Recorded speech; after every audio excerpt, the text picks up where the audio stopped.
부가세 환급이란 부가세를 돌려받는다는 얘기인데요. 사업을 하면서 세금을 내는 것이 아니라 세금을 돌려받을 수 있다니 일단은 기분 좋은 일입니다. 그럼 어떤 사업자가 부가세를 돌려받는지, 그리고 얼마나 돌려받는지 알아보도록 하겠습니다. 부가세를 돌려받는 환급제도는 간이과세자에게는 해당되지 않습니다. 당연히 부가세를 납부하지 않는 면세사업자도 부가세 환급제도는 없습니다. 결국 부가세 환급은 일반 과세자만의 혜택이라고 볼 수 있습니다. 그래서 일반 과세자 기준으로 설명해 보겠습니다. 먼저 부가세를 계산하는 구조를 간단히 알아보겠습니다. 매출은 공급가액과 부가세로 구분되는데요. 이 부가세를 매출 부가세라고 부릅니다. 매입도 마찬가지로 공급가액과 부가세로 구분됩니다. 이를 매입 부가세라고 합니다. 매출 부가세에서 매입 부가세를 빼고 남은 금액이 플러스면 납부하는 것이고 마이너스면 돌려받게 됩니다. 정리하면 환급은 매출 부가세보다 매입 부가세가 큰 경우에 받게 됩니다. 이번에는 얼마나 환급이 되는지 알아보겠습니다. 매출이 부가세 포함해서 1억 1천만 원이라고 가정하겠습니다. 창업 초기라서 인테리어 등에 지출한 비용이 커서 매입이 부가세 포함해서 2억 2천이라고 해보죠.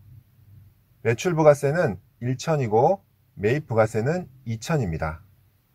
1000에서 2천을 빼면 마이너스 1000이 됩니다. 결국 이 1000만 원을 환급받게 되는 것입니다. 그렇다면 부가세를 많이 환급받기 위해서는 어떻게 해야 할까요? 매입에 대한 적격 증빙을 많이 챙겨주셔야 하는데요. 사업을 위해서 지출한 비용에 대해서 적격 증빙들을 꼼꼼히 준비하셔야 합니다. 부가세 신고 시에 반영되는 적격 증빙은 세금 계산서, 사업자 카드 사용 내역, 현금 영수증 등이 그 대상이 됩니다. 공통적으로 사업자 등록번호로 받은 증빙들입니다. 대표적인 매입 항목들은 어떤 것들이 있을까요? 사업에 사용하는 자동차들도 가능한데요.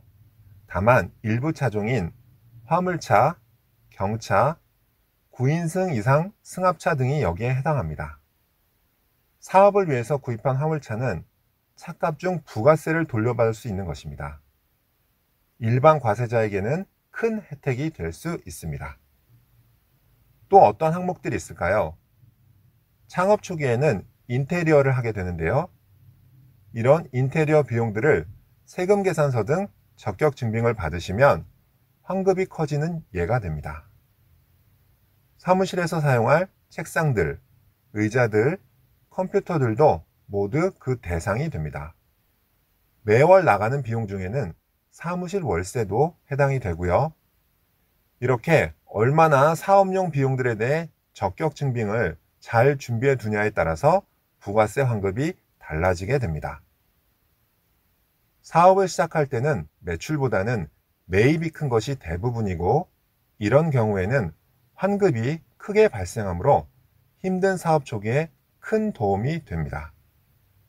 사업 때문에 바쁘시더라도 사용한 비용에 대해서 적격 증빙을 잘 챙기셔서 부가세 신고 시에 꼭 혜택을 보시기 바랍니다. 이러한 부가세 절세에 대해서 사업자 기장 전문인 해안세무회계와 친절한 절세 상담하시기 바랍니다. 언제든지 사업자분들의 든든한 파트너가 되겠습니다. 김태관 세무사였습니다. 감사합니다.